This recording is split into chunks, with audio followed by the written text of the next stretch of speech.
Soy Jorge. Buenas noches. Soy Buenas. Percivilche Salvatierra y esta es una edición más de Libertad Bajo Palabra. Tenemos el gusto que en esta ocasión nos acompañe Alberto Quintanilla, que es uno de nuestros más célebres pintores en la actualidad. Bienvenido, Alberto. Muchas gracias. Bueno, con este pandemonio que hay, tendría que decir buenas noches, es contradictorio, pero de todas maneras hay que hacer de tripas corazón, como dicen. Vale el deseo, ¿no? Sí, bueno, de todas maneras, si no es el frío, es el calor, si no es el calor, el hambre, si no es el hambre, no sé, la ignorancia es lo peor. Hay que De morirse, acuerdo. pero cultivado por lo menos. Eso es lo Pero es difícil cultivarse en el país, sobre todo cuando no se proviene de una extracción social privilegiada o cuando ya de planos es un cholo. ¿No es? Claro, eso yo lo tengo de experiencia, como cuando era joven, por primera vez a Lima llegué en 1950, de la época del terremoto. Y como le llamamos siempre, la capital, la capital, la capital, la capital, yo estaba más o menos obsesionado con esta palabra de la capital, y en la capital hay todo, y verdaderamente que hay todo, pero todo lo que no conviene a la vida social. Habían ladrones, me acuerdo mucho, un sitio donde la gente, los serranos se suicidaban, se llamaba el paraíso ahí en Magdalena, Ajá. el paraíso de los suicidas. De los suicidas, sí. En esa época había mucha tuberculosis en el Perú. Y cuando uno tosía, inmediatamente la gente sabía que decía, vete a Jauja, vete a Jauja, vete a Jauja. O sea que es un dicho popular, tan popular que se ha arraigado. Y ahora cuando uno tose, ten cuidado. Si no es la tuberculosis, bueno, de todas maneras, la enfermedad más cruel que hay en el Perú es el hambre. Para los niños. Los niños de la sierra no se alimentan. Los niños del Perú no se alimentan bien, no están bien educados. ¿Cómo vamos a hacer un Perú grandioso si nuestra niñez es totalmente ignorada? Nuestra juventud abandonada. Por eso es que hay tanto ladrón en la calle, en la casa, dentro y fuera hay ladrones. ¿Qué hacemos? Este pandemonio nos ha despertado. Esta especie de enfermedad, esta especie de malsana que vino a despertarnos, es para darnos conciencia de que en el futuro esto va a ser peor si no pensamos. Pensemos pues en nosotros entonces, hagamos que este país despierte y tenga un amanecer más agradable del cual estamos viviendo actualmente. Como bien escuchan, Alberto Quintanilla, además de ser uno de nuestros pintores más importantes, es un hombre profundamente comprometido con la sociedad peruana, con el país. Acaban de escuchar sus críticas al momento tremendo que estamos padeciendo, ¿no? Gracias a la pandemia y también a los malos manejos de quienes están ejerciendo el poder. Por eso quería comentar que nuestro afamado invitado es también una especie de comentarista de nuestra historia y tiene mucho que disertar acerca del Perú como un país andino. Bueno, Alberto Quintanilla es cusqueño y él siempre tiene esta idea de revalidar el pasado prehispánico de nuestro país. Al respecto te quería preguntar, el Perú es un país andino, indudablemente, pero no es únicamente un país quechua ni un país incaico. Yo te he escuchado varias veces tratar de valorar también las demás culturas que hay, ¿no? Como los chimú, los nazca, etcétera, que inclusive he tenido la suerte de escuchar cómo tú has comentado acertadamente los motivos positivos que tenían en las manifestaciones artísticas y otras. Coméntanos algo al respecto, por favor. Bueno, yo soy cusqueño, dije, alguna vez hay que pensar bien, pues, en una forma, somos peruanos, ¿no? Esa es una palabra, somos peruanos, que seas de Arequipa, que seas del Cusco, que seas de Trujillo, que seas de, no sé, del Iquitos, Del Amazonas, claro. Amazonas, del Amazonas, o de Madre de Dios, o de Iquitos, o Piura, o Tacna de Arica y Tarapacá, todo eso es que somos es nuestro patrimonio. Somos resultado de 18 culturas, algo así, 16 culturas precolombinas. Entonces, todo eso, era un mundo que fue colonizado por el oro, por la riqueza que tiene este país, no fue el cambio. Por ejemplo, cuando salió este festejo alegre y se anunció diciendo que el encuentro de dos culturas, no fue un encuentro de dos culturas, fue el choque de dos culturas en el cual hemos perdido los peruanos. El Perú, no sé cómo existe hasta ahora. Sucede que nosotros somos el resultado de la conquista. La conquista ha sido cruel, ha sido terrible, porque los incas eran los que mandaban. Ahora hay gente inclusive que no conoce nuestra historia, no conoce absolutamente nada. Un muchacho actualmente no conoce de dónde es como el cuadro de Gauguin, que siempre se ha preguntado qué hacemos, dónde vamos y qué hacemos y dónde vivimos y a dónde vamos. Esas cuestiones ya están de más. No sabemos, acá sacan un título de doctor, se olvidan del Perú. Sacan un título de arquitecto, se olvidan del Perú. El diploma hace que se olviden. Hemos vivido, está viviéndose un centralismo absurdo.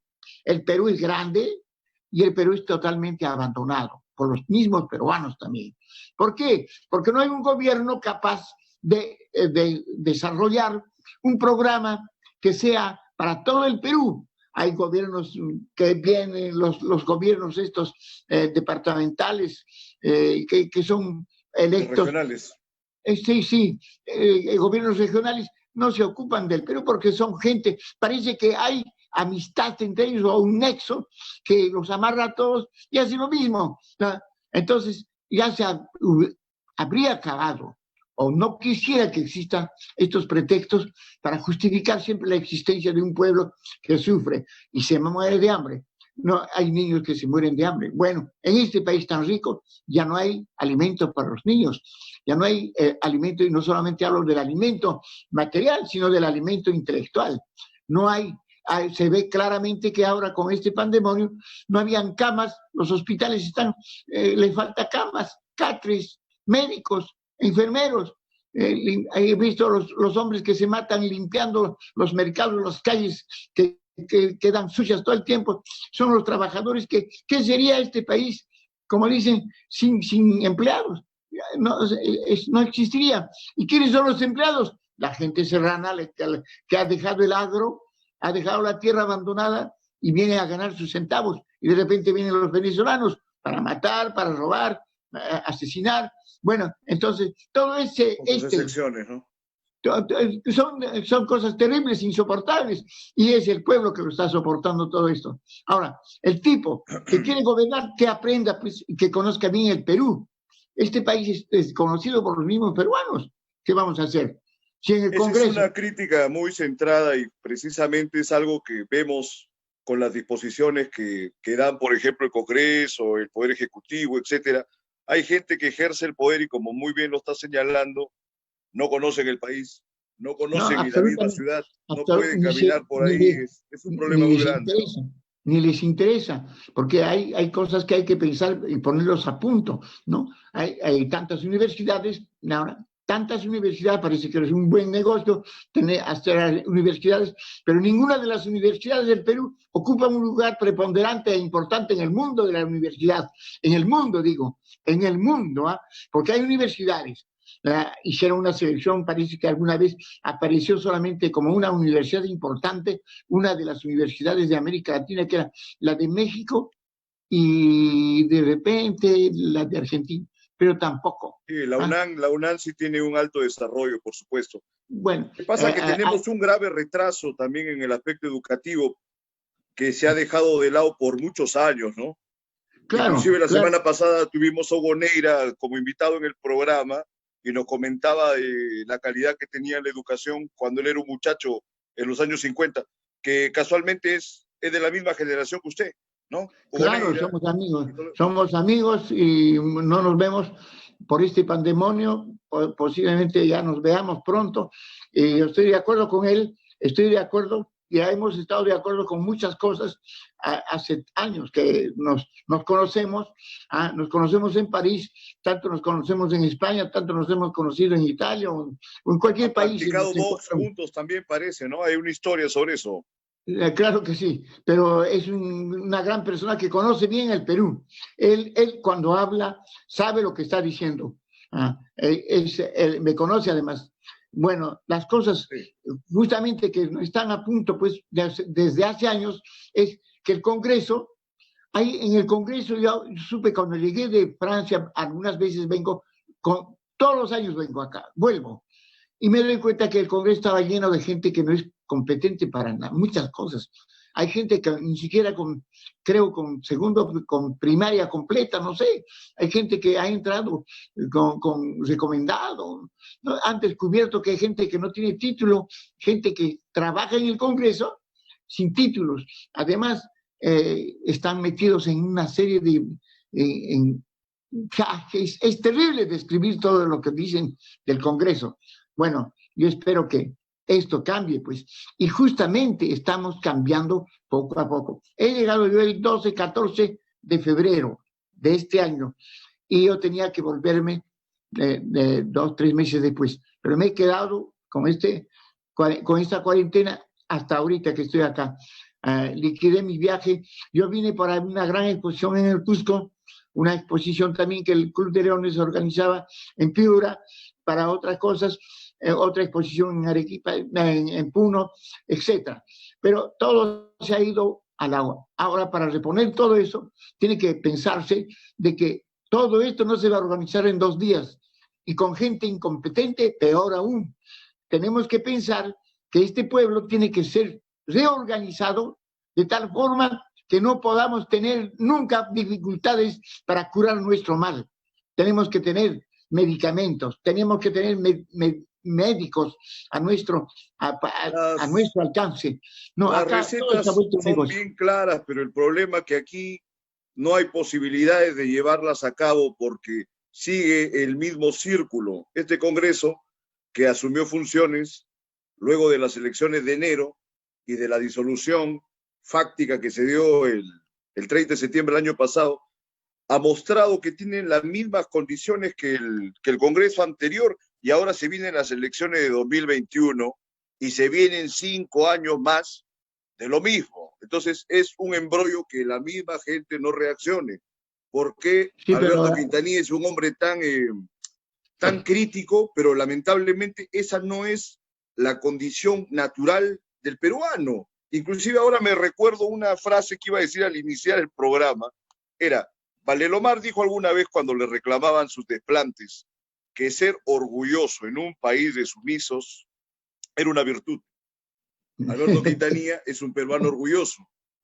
Yo mismo me puedo considerar soy orgulloso. Hay algunos peruanos que somos orgullosos, pero en general vemos que eso es una excepción, ¿no? Es algo muy raro encontrarse a un peruano orgulloso que va a batallar, que critica cuando corresponde que se critique y bueno, que apoya cuando tiene que apoyar, pero ahora no hay oportunidades para eso. Muy bien, maestro Quintanilla, con este tema de la política, pero creo que podemos aprovechar para hablar de algunas cosas más particulares acerca de su propia propuesta, de su arte. Ya nos ha quedado claro su compromiso con la sociedad y con el país.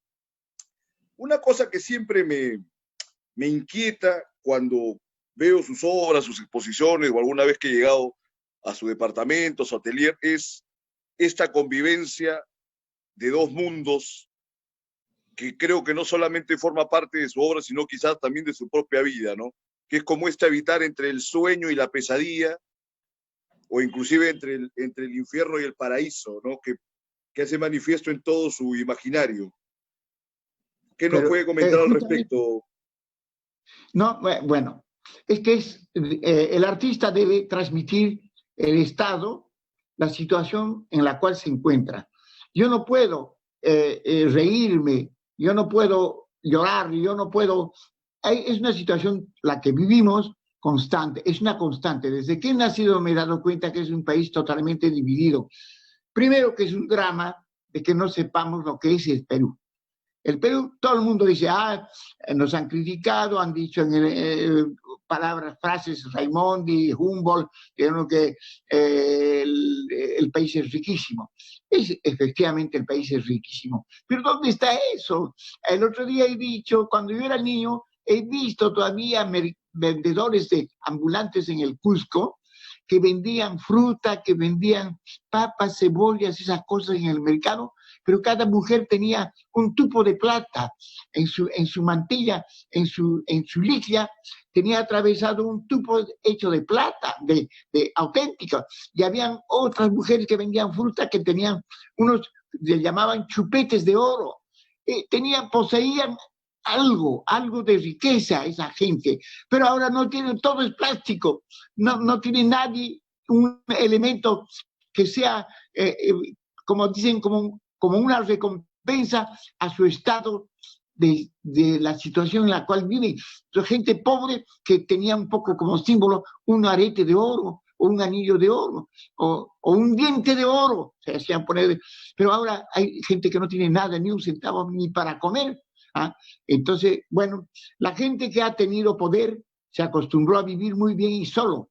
Este Perú no puede continuar así porque estamos mal, no hay educación, no hay cultura, y cuando un país no tiene cultura ni arte, es un país que no existe.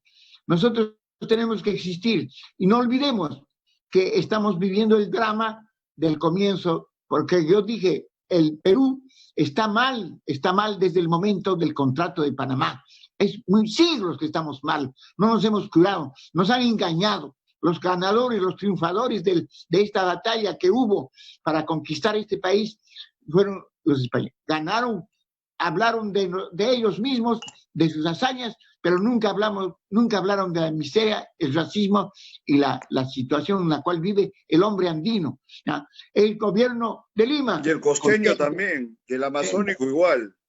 Igual, todos los estratos están así. Todo el Perú, costa, sierra y montaña, todo selva, todo totalmente abandonado. La selva están mucho más abandonados ahora, se han visto unas cifras terribles del abandono en que se hallan.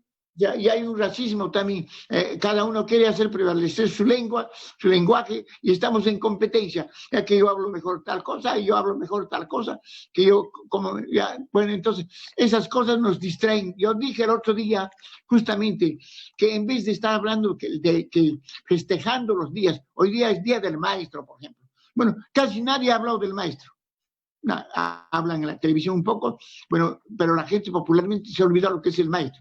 Bueno, no es un reclamo que hago, sino que... Hay más de 300 que se han muerto durante esta pandemia, maestros que trabajan en el sector público. Han muerto policías, han muerto barredores de la calle, gente pobre, paupérrima, han muerto. Nadie se acuerda de ellos. No puede ser pues que este país abandone a sus hijos. ¿Y la iglesia qué hace, Dios mío, también? ¿Qué hace la iglesia? Después, ¿qué hace? Ya deberían de eliminárselas. Felizmente, con este pandemonio no va a haber 28 de julio ni 24 de junio, el Día del Cusco, el Corpus Christi y las famosas fiestas, los carnavales. Pero la gente se ha olvidado, se ha acostumbrado ya a tener un desorden social, y ahora inclusive hay un desorden biológico. Entonces eso no nos va a llevar a ser un gran país. Este país tiene que recuperar lo que fue antes. Pero como justo me estaba comentando, la gente se pelea por ver cuál cultura ha sido más importante. O sea, indudablemente el Perú tiene un pasado imperial, pero hay gente que solamente considera la cuestión del incanato, y luego pues empieza a pugnar con las otras culturas que hubo, ¿no?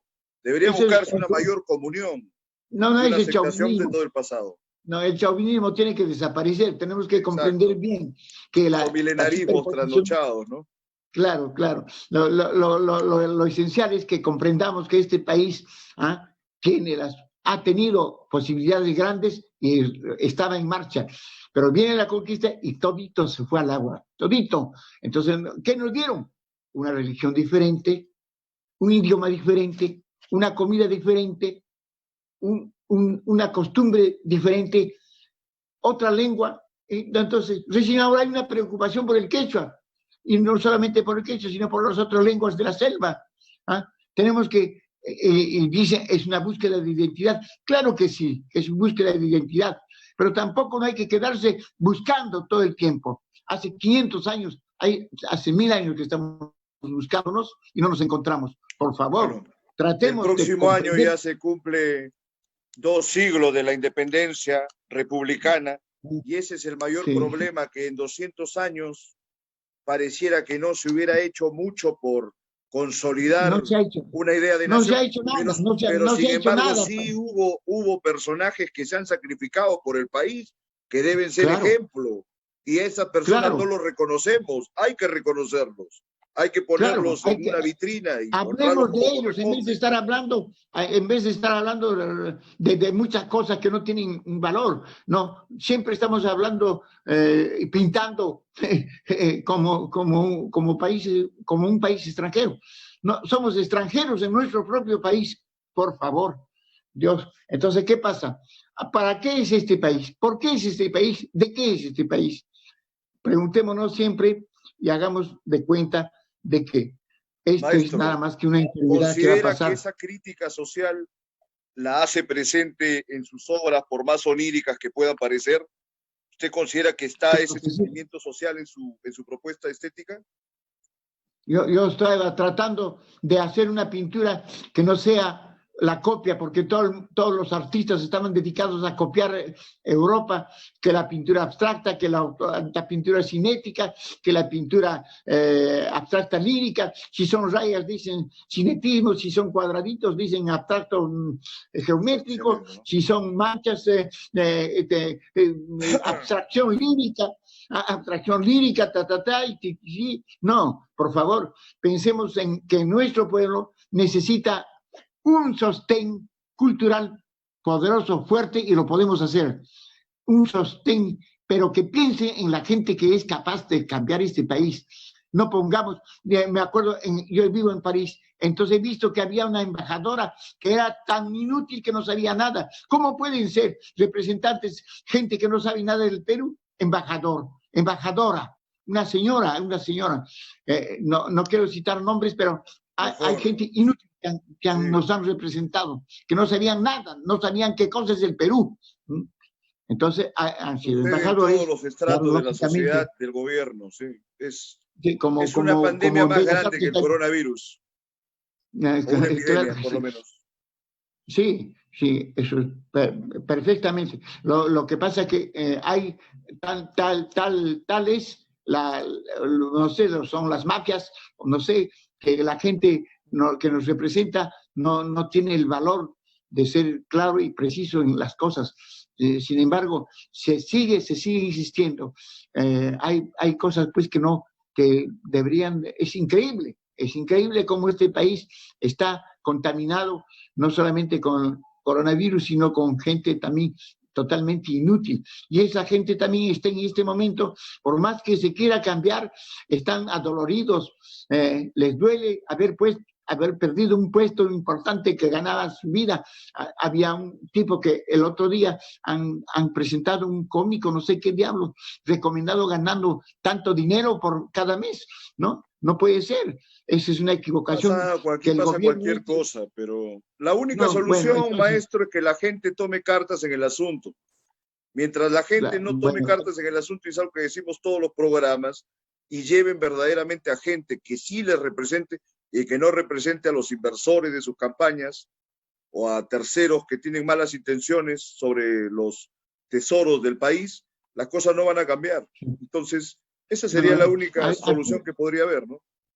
yo el otro día me pregunté así, ¿quién dirige el Perú en este momento? ¿Quiénes son los que dirigen? Por ejemplo, los museos. ¿Ah? ¿Quiénes dirigen los museos? ¿Qué gente son? ¿Ah?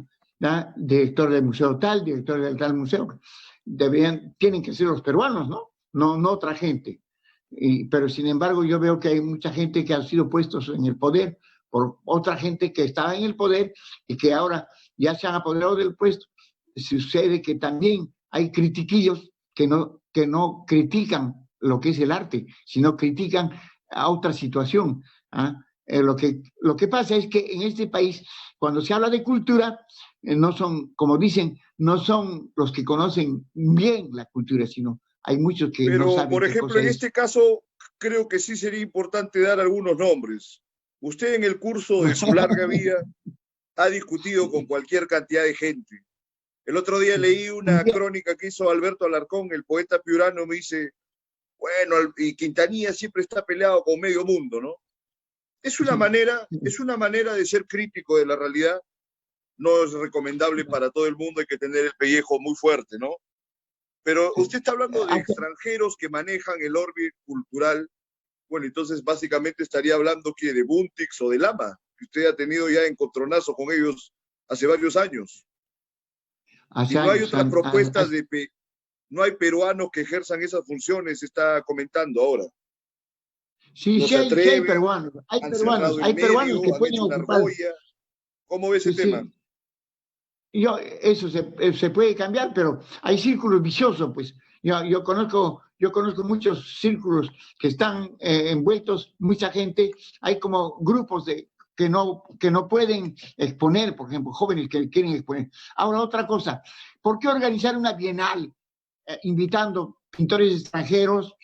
Está bien que se haga, pero cuando tengamos un poco más de dinero y tengamos un poco más de pintor. Sucede que hacemos una bienal, en vez de hacer una bienal, por ejemplo, de la pintura peruana, no se sabe cuántos pintores peruanos existen, no se sabe, una bienal de la pintura peruana que recorra todo el Perú, que se comience en Piura y que termine en la sierra, en el Cusco, o que termine en la selva. No, la selva está totalmente olvidada. Y de repente salen unos tipos diciendo que soy quiteño, que yo soy de la selva, y hablan de la selva, pero nunca han hecho nada. Se han hecho embarados ahí, han representado el Perú en la Bienal de Sao Paulo, en la Bienal por ejemplo, han mandado pintores que son conocidos, pero ¿de quiénes acá?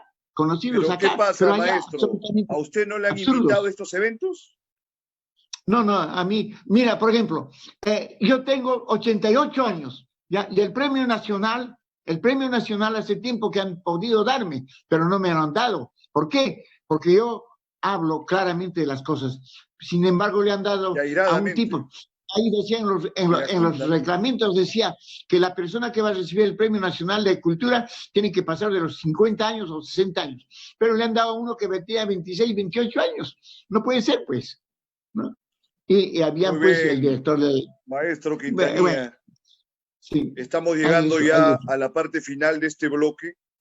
Hemos escuchado su airada crítica, que es prácticamente la crítica de costumbre de quienes le conocemos. Le felicito públicamente por esa indignación que no cesa pese al paso de los años. Considero que es necesaria de alguna manera. También es necesario ofrecer soluciones, pero eso ya lo pueden ver otras personas. Usted ya ha cumplido con el país, con su obra y con su crítica en este momento. Así que, por favor, digamos su participación final para despedirnos hasta otra ocasión posterior. Bueno, yo espero y tengo este gran deseo de que los peruanos nos demos cuenta de quiénes nos gobiernan, y escojamos, pues. Tenemos la posibilidad de ganar ahora, en este momento, una situación magnífica para el futuro, hagámoslo. Pero que siga igual, no puede ser. Necesitamos un nuevo aliento para un nuevo Perú, lleno de fuerza y de cariño y amor para todos. Porque esto de odios, esto de rencillas, y no sé, no puedo decir más. Yo saludo a mi tierra, al pueblo entero del Perú, que del norte al sur y la selva.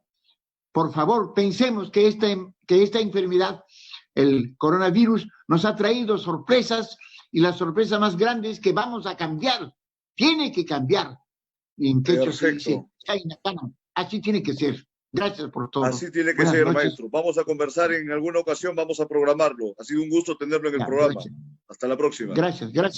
Buenas noches. Vamos con el siguiente bloque en unos minutos.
En este segundo bloque de Libertad Bajo Palabra, vamos a conversar con el conocido periodista cultural y comentarista político, además de editor de la revista Lima Gris, Luis Felipe Alpaca. Lucho, bienvenido a Libertad Bajo Palabra. Gracias, Percy, por la invitación y un saludo a todos los oyentes. Siempre es un gusto conversar con una persona informada como tú y que además es harto combativa, ¿no? Hoy es una noche de gente combativa, de gente indignada, ya has escuchado al maestro Quintanilla, etcétera. Bueno, he escuchado al maestro Quintanilla, exacto. Sí, qué tremendo y qué terrible y nefasto y todos los adjetivos así pésimos que hay en el diccionario y en el idioma para describir las acciones que se han suscitado del lado del Poder Ejecutivo y del Congreso todo este fin de semana. Claro, y sobre todo, con un direccionamiento malsano hacia la gente de a pie, ¿no? Como todo el curso de la pandemia, como en todo el curso de la cuarentena. Que finalmente esta tasa elevada de muertos y de contagiados y de caos en las arterias de todo el país es gracias a los propios peruanos, ¿no? Inclusive, con ese tipo de tesis, ¿no? Hemos tenido que lidiar.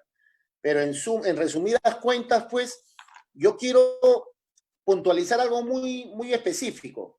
Muy bien, ¿cómo no? Que desde sus zonas de confort, hay mucha gente que vive en burbujas, y desde esas zonas de confort, frente al mar o frente, no sé, donde fuera, decían, caramba, ¿qué hace esa gente en los conos? Lo que le denominan las periferias, saliendo a la calle se van a contaminar y todo va a ser un caos, ignorantes. E incluso hay que tener cuidado en los negocios porque van a saquear todo. Van a saquear los negocios, los mercados, y esto va a terminar en un caos. Finalmente, ¿quién terminó saqueando? Los grandes grupos de poder. Los grandes empresarios, ¿no? Fueron los verdaderos, Perú? Los verdaderos, y yo, escúchame, disculpe que me ría de la presunción de inocencia, porque uno que se expresa de responsable jurídicamente no puede decir delincuente. Me mato de la risa con eso. Y lo repito, libertad de expresión, ¿no?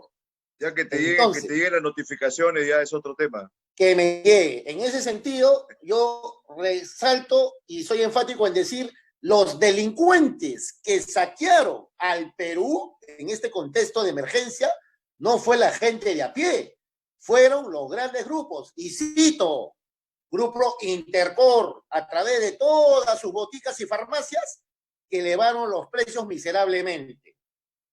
Credicor con Alicor, que son los que tienen el monopolio de los artículos de primera necesidad. Clínicas, ojo, clínicas, que ya no hace falta decirle a todos los oyentes la miseria en que incurrieron estos empresarios con la vida humana. Los bancos, no olvidemos que los bancos fueron los grandes inquisidores que en un contexto de emergencia donde la reactivación económica estaba paralizada y la gente no tenía ingresos, el problema no era con ellos y los intereses hasta las nubes. El gobierno, a través de su joven ministra, les exhortó en buenos términos, porque como ellos dicen de que no se puede intervenir ni controlar los precios en el contexto de una economía de mercado y de la libre empresa, exhortamos a los bancos, por favor, ¿no?, de que sean conscientes, y se fueron hasta las nubes. Y incluso, esas ideas son bastante polémicas porque inclusive la Constitución regula la economía desde una perspectiva social de mercado. O sea, ni siquiera es algo que se sujeta plenamente al orden constitucional. Inclusive la Constitución tenía la previsión de que se podían hasta expropiar en casos de necesidad nacional determinados espacios o entidades. Y sin embargo la gente, con el temor que siempre le suscitan este tipo de acciones, temían o le causaban temor a las personas que no estaban bien informadas, ¿no? Son cosas que pasan en el país década tras década y quizás siglo tras siglo, porque quien saquea el país en esta oportunidad, saqueó el país también cuando hubo lo de los dólares BUC, y así podemos remontarnos hasta el tiempo de los empréstitos, hasta el tiempo de los consignatarios del guano, que lo dije en una ocasión que me entrevistaron hace poco. Entonces, Acá la gente, como comentábamos hace instantes con Quintanilla, debe tomar cartas en el asunto porque en tanto no se hay una genuina representación de sus intereses, se va a seguir sirviendo de la riqueza del país gente que se preocupa solo por su bolsillo y por lo de su barrio, por lo de su gente, en el último de los sentidos, ¿no? ¿Qué hace Luis Felipe Alpaca que todavía no lanza su candidatura? No, ni hablar. ¿Cuándo la candidatura, Luis Felipe? Es interesante cuando hablaste esto de, te has remontado hasta la época de los empréstitos, ¿no? En la época del guano, el auge de la hegemonía del guano, donde Gran Bretaña siempre cumplió un papel hegemónico y hasta ahora incluso mete sus narices en nuestros territorios. Pero no debes perder ese dato de Simón Bolívar. ¿Te acuerdas cuando era plenipotenciario aquí y era presidente de la Gran Colombia?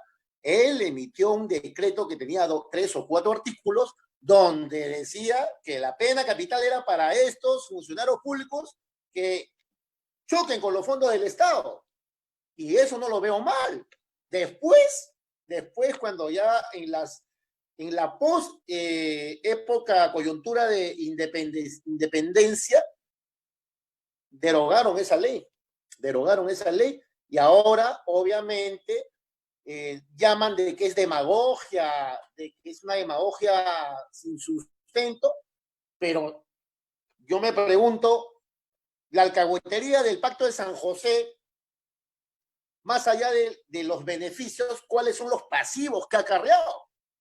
Bueno, en general todo tratado que firma un país que no es hegemónico, o sea, que puede ser soberano, pero que tiene un papel secundario o subalterno a nivel internacional, como es el caso de la mayoría de países de América Latina, conlleva una serie de concesiones muy grandes, ¿no? Por ejemplo, nosotros sabemos que los Estados Unidos o cualquier otra potencia de ese nivel se zurra en los tratados, mantienen el espacio de su propia liberalidad, equivocados o en lo correcto, ejercen una soberanía plena que, como te digo, no sucede en casos como los que estamos comentando de países que son subalternos en el orden internacional. Ahora hay un problema con el tratado de Escazú, ¿no? Que habilita el acceso a la información medioambiental para cualquiera. Esto es todo un embrollo ahora, que al final de los 11 países que se requieren, solamente 9 lo han suscrito y, por supuesto, están presionando al candelejón internacional, que lamentablemente es el país en este momento, para que se afilie a este tratado que no otorga mayores beneficios, ¿no? Sino obligaciones, como tú estás señalando, obligaciones y casi nada de beneficios.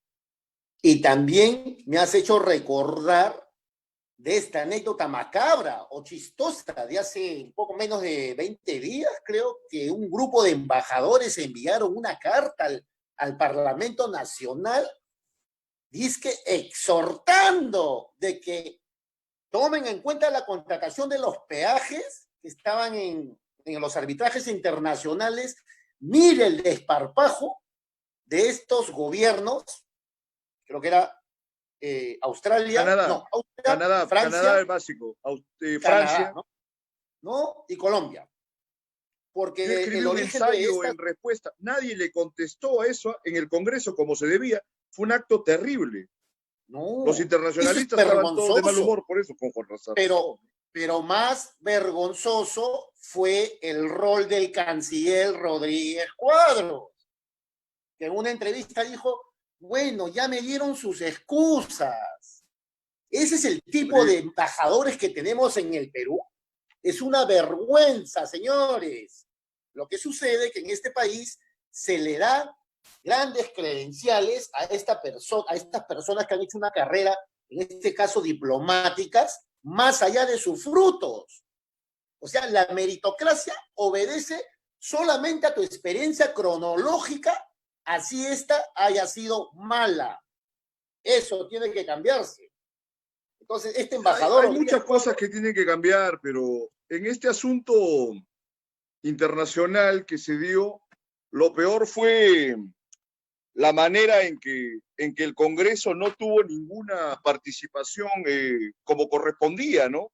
Fue una falta de respeto bien grave. Estoy de acuerdo que tú la señales.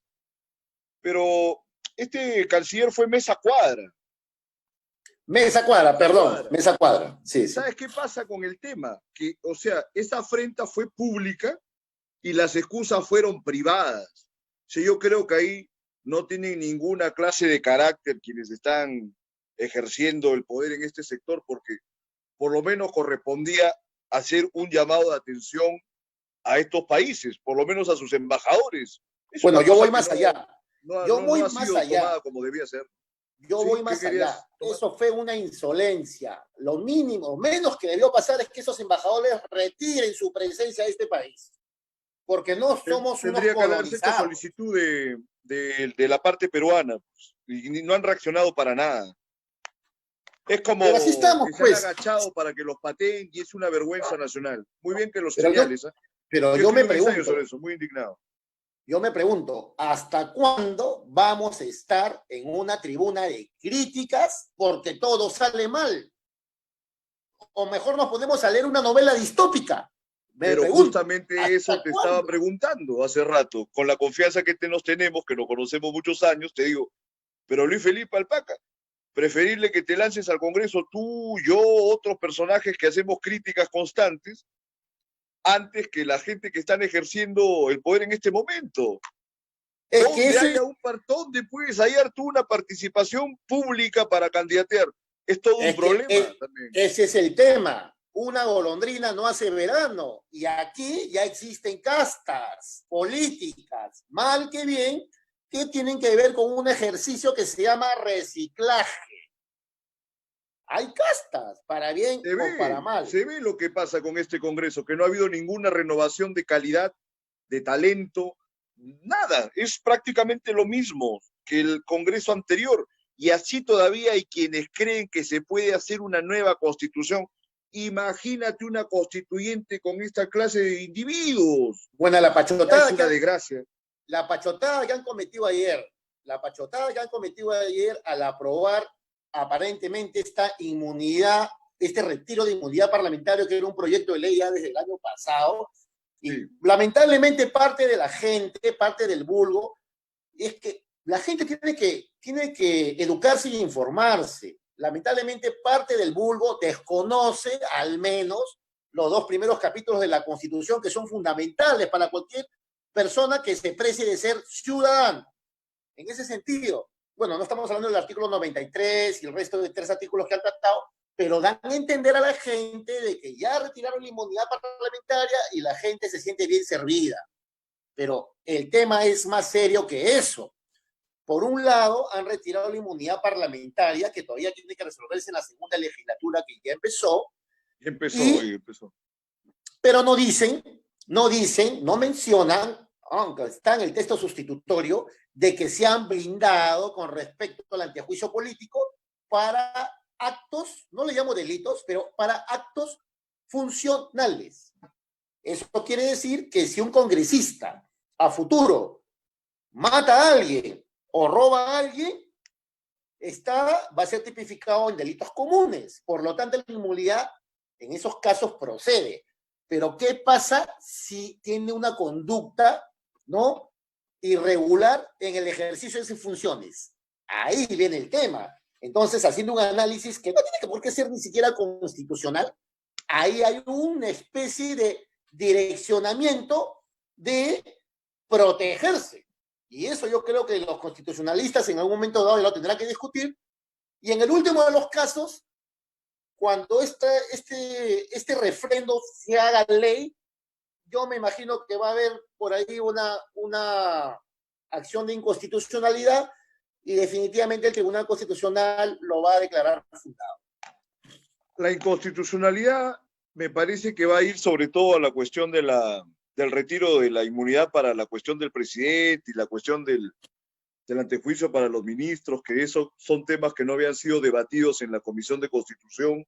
Exacto. Otra arbitrariedad tremenda y otra mesida de este Congreso, porque acá tenemos al presidente que sale a mecer a la gente todo el tiempo, la cuarentena, y el Congreso que hasta el viernes había dispuesto que no iba a tratar más el tema de la inmunidad parlamentaria con 4 bancadas que son una vergüenza nacional, que está más de la mitad de Acción Popular ahí, APP, UPP y etcétera. Bueno, y Fuerza Popular, ni hablar, que Pero votaron plenamente en contra. Acción Popular se quiso La mitad, reivindicar. 14 Acción de Popular 24. se quiso reivindicar. Pero ¿qué pasa? Claro, o sea, hasta el viernes habían estado en contra de esta reforma. Como el presidente sale también de una manera negativa, porque considero que el presidente debió convocar al pleno extraordinario del Congreso, que es una facultad constitucional que él tiene, sale con esta pantomima que al final ha sido el pleno ridículo de convocar un referéndum para algo que los otros se encargaron de vejar en el curso de la tarde, ¿no? Y es una vergüenza. Impresionante. Es una vergüenza. No tengo recuerdo de una ocasión más lamentable en los últimos 20 años, por lo menos. Es una vergüenza. Yo acepto de que nosotros cuando hemos estado en el colegio, ya pues nos hacíamos la guerrita y a la salida. ¿Te acuerdas de eso o no te acuerdas de eso? ¿Tú quieres agarrarte conmigo? Circunspección, ¿no? Ya, a la salida. Ya, ¿quieres agarrarte conmigo? Chócala. Otros metían el escupitajo, lo que le llamaban el pollo, acuérdate. Ya, para la salida. El Parlamento y el Ejecutivo, que son dos poderes del Estado, que tienen que estar a la altura de sus investiduras, están con una guerrita deplorable. Y mira, como dices tú, el acto vergonzoso de este Congreso que se amaneció y entre años y medianoche aprobó este proyecto de retiro de inmunidad que no llegó finalmente a los 87 votos y ya tenía que ser finalmente tramitado vía consulta popular. Y el presidente inmediatamente salió a pechar. Y lo más deplorable que estos salieron a hablar cualquier cosa. Como dices tú, sin que haya un debido debate en la Comisión de Constitución como lo requiere, porque estamos hablando de la reforma de 4 artículos constitucionales, señores. O sea, 4 artículos constitucionales no son normas de un mercado, son normas magnas. Imagínate. ¿Sabes qué pasa, Luis Felipe? Al parecer ha sido una jugada de la propia Comisión de Constitución para que las cosas queden absolutamente como habían quedado con el cierre del viernes. Ahí está Chejade. ¿Qué casual? Efectivamente Chejade ha tenido que manipular esta cosa porque es obvio que lo van a declarar inconstitucional. Definitivamente. Acaba favoreciendo qué cantidad de personajes involucrados en actos que no son santos participan de ese partido. Ahora con el caso inclusive otras acciones que han querido meterse con la SUNEDU, etcétera, están legislando cualquier cantidad de cosas que no tienen mayor sentido y es una verdadera desgracia. Por eso te decía que es importante que se tome cartas en el asunto y otra clase de políticos accedan a participar de este medio, ¿no? Porque el pueblo necesita dirección, básicamente. En ese sentido también contemplaron en el paquete la aprobación de un aumento del presupuesto para el sector de educación, y inmediatamente salió a hablar la ministra, esta joven ministra pues, de Economía, que ya, hay que decirlo, ¿no? Ha estado muy, muy vapuleada, pero no ha sido gratuito tampoco ese cargamontón que ha recibido esta señorita, pero ella salió rápidamente con la patada en alto diciendo de que eso es antitécnico, pero no es que yo defienda a la ministra, pero es verdad que el Congreso no conoce los entretelones de cómo se va a incrementar un presupuesto para los planes de gobierno con respecto al sector de educación, y en este contexto donde vamos a tener 2 semestres de economía en negativo, estamos hablando de un Producto Bruto Interno que por lo menos va a estar en menos 15%, definitivamente no es lo más pertinente y acertado plantear una ley que aumente el presupuesto en un sector como lo es educación. Luis Felipe, pero eso no quiere decir en ningún momento es algo que le compete hacer al Congreso. O sea, la ley de presupuesto la presenta el proyecto, digamos, el Ministerio de Economía lo presenta cada año ante el Congreso y ahí evalúan qué cosa se va a hacer, pero no tienen el conocimiento técnico para mandarse en este sentido. ¿Qué sucede? Te comento. Cuando hubo el Acuerdo Nacional hace tantos años, se especificó que en algún momento el presupuesto de la educación debía ser el 6% del PBI. Se estipuló en este acuerdo que año tras año debía aumentarse 0.25% hasta que llegase al 6%. Pero bueno, han pasado tantos años desde que se dio este acuerdo y francamente la clase política se ha zurrado en todos sus contenidos, ¿no? Que fue uno de los momentos en que se trató de hallar una mejora para el país, pero bueno, hemos visto también qué categoría de gentes han usurpado y ejercido la presidencia, los puestos en el Congreso, etcétera. No se han preocupado en llevar a cabo esto, ¿no? Yo creo, sin ser demagógico, que si verdaderamente nos preocupáramos por la educación, indudablemente seríamos otro país. Inclusive el 6% es algo muy bajo, pero tiene que hacerse con un criterio técnico, ¿no? Que en este momento no se está procurando, porque el MEF solamente parece servir a los intereses de clase de la gente más privilegiada y no tienen mayor noción de lo que pasa con el resto del país. O sea, es una situación de un aislamiento mental muy tremendo, ¿no? Gravísimo. Hemos visto también qué categoría de... ¿Me escuchas? Hola, Lucho, por favor, ¿me escuchaste? Adelante. Sí. Bueno, en realidad los temas son variadísimos. Pero voy a bajarle acá el volumen. Sí, bájale el volumen a todo eso. Los temas son variadísimos, pero las falencias han saltado a la luz en este contexto de cuarentena y todos han jugado un rol negativo, ¿no? Bueno, la gente también en partes, pero finalmente esa gente que ha salido a las calles simplemente ha salido a supervivir, porque el gobierno no cumplió con lo que prometió. O sea, me refiero, por ejemplo, a este denominado bono familiar universal, que es realmente lamentable que hasta el día de hoy tú ingresas a cualquier link de internet o a un medio de comunicación y ahí vas a ver una noticia que dice: ingresa a este link para ver si eres beneficiario del bono, y hemos constatado de que eso es una falacia. Uno ingresa a este link y te redirecciona a otra página que es del Registro Nacional de Hogares y que dice que ya la inscripción caducó el 3 de enero. ¿Y cómo es posible que hasta el día de hoy, hasta hace unos días, el presidente Vizcarra y su ministra de Desarrollo e Inclusión Social, la señora Luna, salgan a decir: el padrón va a salir la próxima semana o a más tardar la quincena de julio para ver los nuevos beneficiarios? Eso es una burla. El CIFO siempre ha sido un problema para lo que son los programas sociales, Luis Felipe. Siempre está desactualizado, siempre. Quienes conocen el tema de los programas en el Estado, siempre hayan en el CIFO un embrollo completo. Es bien grave lo que tú nos comentas y es cierto, pero no hay que olvidar que también hay un porcentaje de la población que ha sido indiscreto, que ha sido insubordinado y que han actuado de mala manera, ¿no? Se han visto varios casos en Piura, en la selva, etcétera. Entonces es una sumatoria de factores. En lo que sí debemos coincidir es que ese desplazamiento de la responsabilidad solamente para el lado del pueblo ha sido una de las más pérfidas tácticas de comunicación del presidente Vizcarra y de sus asesores, ¿no?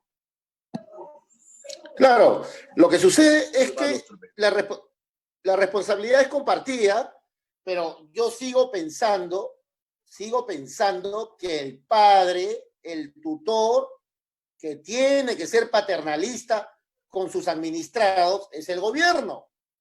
Tiene que tener la capacidad de gestionar. Entonces, me parece que el presidente se ha dedicado en principio a salir a mensajes que en principio eran diarios. Acuérdate que eran diarios. Después ya comenzó a darse un espacio y más allá de los mensajes, que a veces eran demagogos, yo creo que él debió seguir, ¿no?, in situ, a ver donde queman las papas y a ver las problemáticas primero de la sanidad.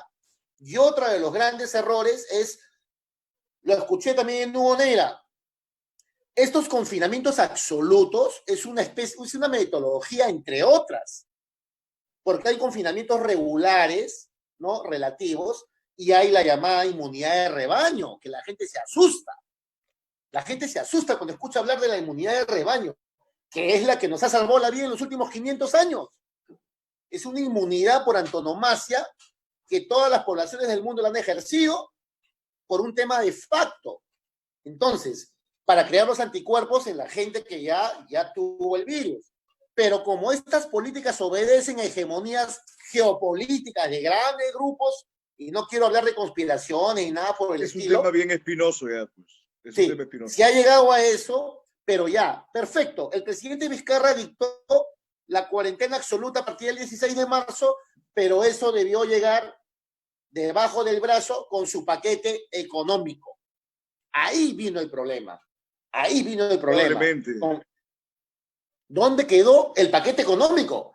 Él, para atenuar la preocupación, salió a la semana con el denominado bono Yo me quedo en casa, que era un bono de 380 soles, que la ministra que funge de técnica y de cuantitativa, ¿cómo es posible que haya hecho una medición sabiendo que la canasta básica familiar es de 290 soles por persona? Estamos hablando han estado muy desenfocados, Lucho. ¿Perdón? Pasa que ellos han estado desenfocados y deben haber creído que esto se iba a acabar en unas semanas y han ido jugando semana tras semana a ver qué pasaba, y eso implica un desfase tremendo y una falta de seriedad en todos los sectores involucrados que no han sabido tener ninguna planificación en el momento para resolver estos temas. Muy bien lo que tú señalas, 760 soles, ¿en cuánto tiempo le va a aguantar a la gente? Y lo peor, que no le llega a toda la gente. Es una cosa que no tiene ningún arreglo. Ahora vamos a ver las consecuencias de todas estas malas disposiciones, ya que todo el mundo está saliendo, no va a hacer su vida. Y eso que no estamos mencionando, Reactiva Perú, que ya tiene su segunda fase con 30.000 millones adicionales, y que Julio Velarde, ¿no?, el voluminoso jefe del BCR, ha salido a decir ya de que es una medida que realmente ha arreglado la economía en el país. ¿Cómo podemos aceptar ese tipo de aseveraciones? Bueno, pues te lo digo, es que es una casta política, es una casta institucional. Estos señores ya tienen chamba en cualquier lugar, como el caso de la ministra Alba, que luego ahora de salir de economía va a pasar a las grandes ligas corporativas, como lo es el eterno CEO Fernando Zavala, de la PCM, ahora es CEO de Bacus y de empresas de Intercorp. O puede irse al Banco Mundial, al Fondo Monetario Internacional, a cualquier entidad importante. Pues. Es que ellos aseguran su realización personal con respecto a sus carreras profesionales. Por eso yo creo que es un gran error que empresarios estén en la gestión pública. Repito, craso error, porque se ha vendido la idea en los CADES, etcétera, en las mesas de emprendedurismo, de que los empresarios son grandes visionarios que, como administran corporaciones privadas, pueden administrar un país. Eso es falaz. Porque el empresario solamente tiene el principio rector del lucro y la productividad. Lucho, a través pero de esta variable. hay que tener en consideración los matices, ¿no? Por supuesto, hay lógica que tiene el empresario que es distinta a la lógica que tiene un militar y es distinta a la lógica que debe tener un estadista. En principio, quienes deben gobernar son los estadistas. Gente que comprende muy bien los procesos sociales, los procesos ¿Dónde históricos. hay estadistas, por favor? ¿Dónde vas a encontrar un estadista? Necesitas un estadista para gobernar. O sea, ¿dónde acá... vas a encontrar un estadista? Hay que abrir los ojos por ahí, pero te comento, eso que tú me criticas de los empresarios está muy bien. Inclusive, te digo, hay que tener cuidado con no ser antiempresariales, porque las empresas son necesarias, tienen una función en la sociedad, pero necesitan la regulación del Estado para encauzarlo al país. Si no, se hace cualquier cosa.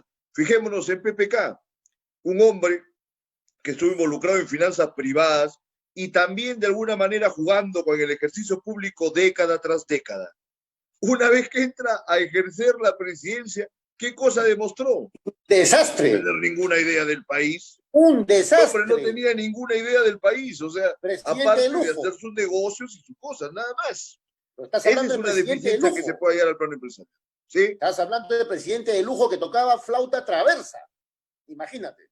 Un equívoco total. O sea, acá tienes que considerar que cada función en la sociedad necesita de unas características.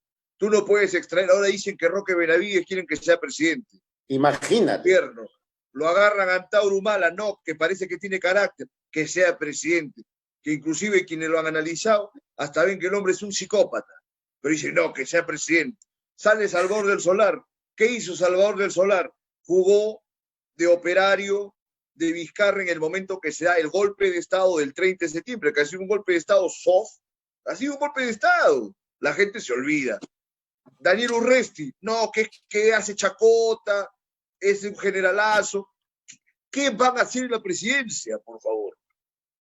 Es que el problema Acá es el último estadista que hubo, aunque suene pesado para todo lo que son pues antiapristas, etcétera, y los errores de su gobierno, ha sido Alan García. Sácate dos. Sácate dos. Es fuerte lo que dices.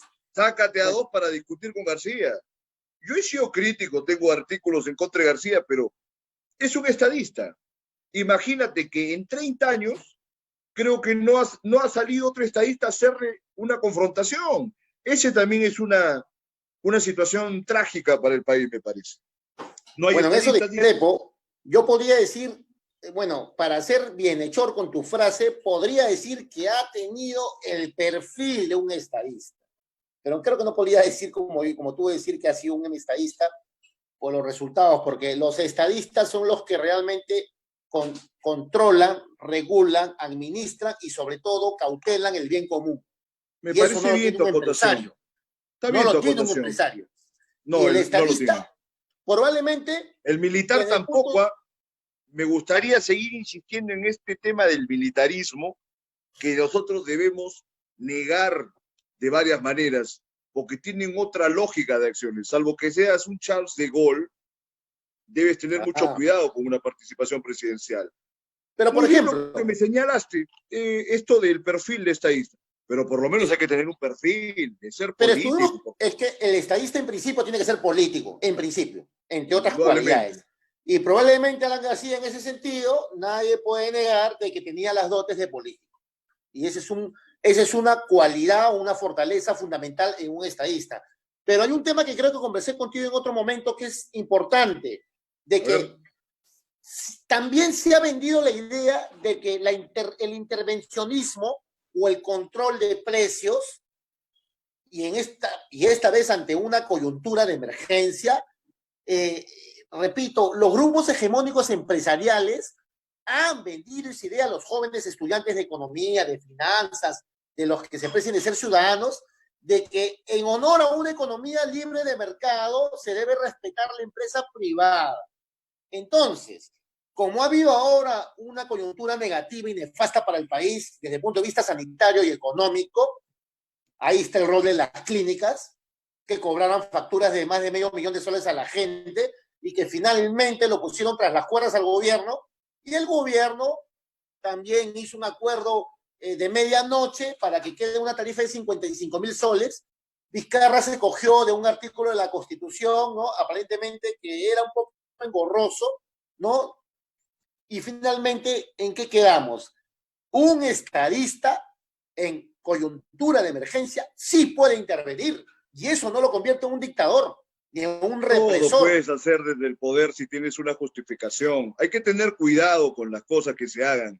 Hay que tener cuidado con intervenir de una manera absurda, ¿no? Pero digamos que teniendo criterio y teniendo bastante cuidado y habiendo realizado un análisis técnico de las consecuencias de las acciones que se van a realizar, uno puede hacer lo que la Constitución faculta, y la Constitución es muy vasta para el tema del ejercicio del poder. ¿Sabe Pero qué cosa? Yo no lo menciono de forma antojadiza. Yo te lo menciono porque todos hemos sido testigos de estas ominosas conductas de acaparamiento, monopólicas, de usura, de abuso. Entonces, ante ese tipo de conductas que han socavado la integridad de los peruanos en todo sentido, en ese sentido, el presidente, además del mandato constitucional y de la Ley General de Salud, pudo y tuvo que intervenir. A eso me refiero. Hay varias cosas, porque lo de las clínicas tiene varios matices. Nadie habla de nada. Hay varios matices, es bien complicado pensar en todos ellos. Algunos nos gusta hacerlo, pero la mayoría de la gente no lo hace, ¿no? Indudablemente que no hay que tenerle temor a procurar el bienestar de la gente, pero hay que tener cuidado con no destruir, digamos, los beneficios que se han dado hasta el momento por tener solo buenas intenciones. No olvidemos ese famoso refrán que el camino al infierno está sembrado de buenas intenciones, así que siempre obrando con mucho cuidado. Quería matizar el tema hace rato que mencionamos a García, que me puedo jactar de haber sido muy crítico con él. Tengo varios artículos en que he señalado los equívocos grandes que ha tenido, pero yo pienso, no lo digo por ti, que sé que eres una persona noble, pero hay muchos peruanos que son mezquinos en reconocer, inclusive a personas que les han antecedido en la historia y hasta a sus enemigos. No hay nobleza, mira, para tratarlo al enemigo, veo. Acá Velasco Alvarado es combatido inclusive por gente que está en las Fuerzas Armadas, que lo consideran un comunista, y que ha sido de alguna manera uno de nuestros padres de la patria. Yo lo he sustentado en algún ensayo esto.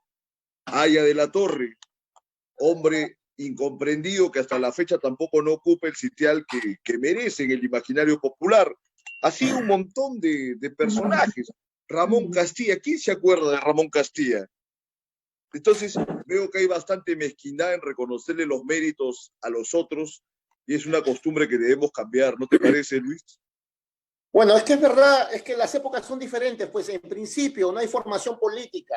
¿Qué puedes exigir a una generación, y no quiero chocar con los millennials, qué puedes exigir a una generación que ya está creciendo? ¿Te ha chocado con los empresarios y a los millennials les tienes consideración? No, es que ¿qué puedes pedir a esta generación que ha crecido como nativos informáticos, pero que no leen un libro, que no leen política? O sea, a mí me genera estupor cuando escucho a un joven y le digo, oye, pero no, yo soy apolítico, ¿pero por qué? Porque no me interesan estos temas.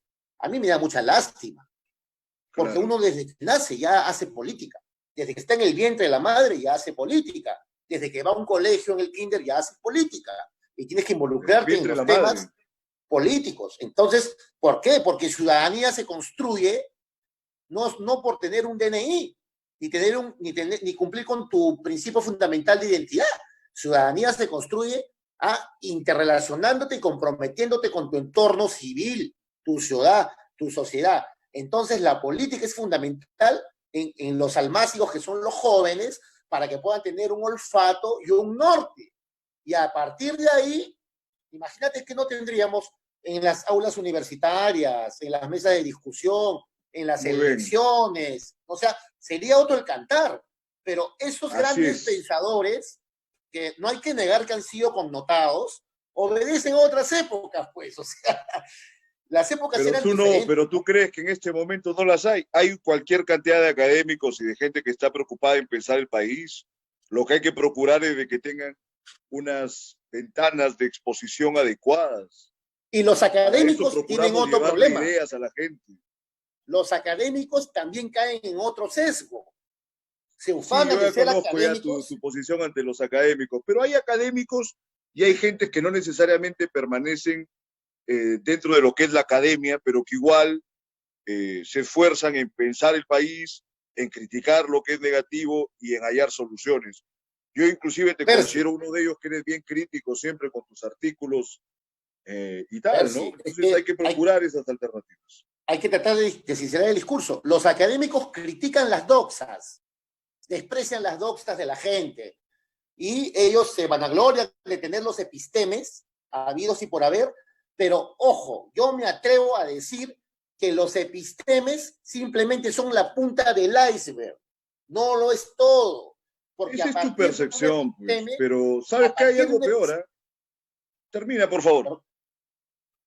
Claro, para mí, en mi opinión, a partir de un episteme, tú tienes las herramientas básicas de conocimiento para ir al mundo y hacer una contrastación fáctica, que es lo que te hace a ti notable.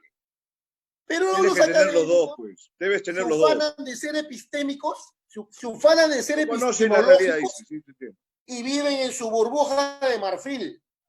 Esa es una limitación, pues, Mira, te comento, hay otra cosa más todavía para sincerar más el discurso. Aquí casi la entera totalidad de la academia es una academia izquierdista, progresista, es una academia roja, llena de mezquindades. Ya te saliste ya con más claro. Ya te saliste ya del closet. No, si tú quieres sincerar, de una vez ya sácate todo y las cosas son así. Entonces, están bien equivocados, pues, ¿no? Como mía, otra vez retomando lo que habíamos conversado con Neira, que parece que el programa es un continuo, ¿no? Decía, hay que conocer el episteme, pero también hay que tener calle, hay que conocer la realidad, hay que saber qué pasa con la gente. Como te digo, esta burbuja que tienen los académicos que son progresistas es otra burbuja que va junto a la burbuja que tienen los funcionarios del Ministerio de Economía y Finanzas, que es otra élite, que tú sabes que vienen de universidades privadas, exclusivas, y que inclusive teniendo los medios, muchas veces son becados para irse a estudiar a las grandes universidades del mundo, otorgando una exclusividad sobre una exclusividad preexistente que es nefasta, ¿no? Ambos grupos viven en dos burbujas y el medio político, lo peor, que no tiene un conocimiento de ninguno de los epistemes que se mueven tanto en la Academia Roja de las Humanidades y la Academia Liberal Ortodoxa del Ministerio de Economía y Finanzas, y eso es algo que debemos cambiar por el bienestar del país. Lucho, por favor, tus palabras finales para despedirnos hasta una próxima oportunidad. Bueno, agradecer la invitación, ¿no? Y simplemente, como última sugerencia, invito a los lectores que siempre simplemente cuestionen, lean la noticia y contrasten. En la medida que ustedes cuestionen, van a encontrar realmente una respuesta y no van a creer en todo lo que les digan así por así. En fin, ¿no? Hay que informarse en cada momento y ahora que se viene el proceso, esperemos que el presidente no salga con una especie de dilatación. Ya dijo que va a haber un proceso electoral en abril de 2021, esperemos que cumpla. En la medida que haya esta contienda, estos comicios generales, la gente tiene la herramienta en sus manos de saber a quién elegir como su próximo mandatario. Gracias. Y que recuerden siempre cuáles han sido las bancadas que en un primer momento se opusieron a que se dé este tema de la inmunidad. Bueno, Acción Popular. Sí, Acción Popular y todas las demás que fueron, que ya las mencionamos. Esperemos que ahora no quieran reciclarse. No. Recuérdense la palabra de la congresista Mónica Saavedra en campaña de congresal antes de las elecciones de enero. Todos han hecho lo mismo. Por eso, la gente tiene que recordar, hay archivos. En fin. Hay que hacerlos recordar. No te preocupes que les haremos recordar. Tú mismo estás comprometido en hacerles recordar. Lucho, muchas gracias por tu participación. Hasta una próxima oportunidad. Eso ha sido todo por hoy en Libertad Bajo Palabras. Hasta la próxima semana. Un abrazo.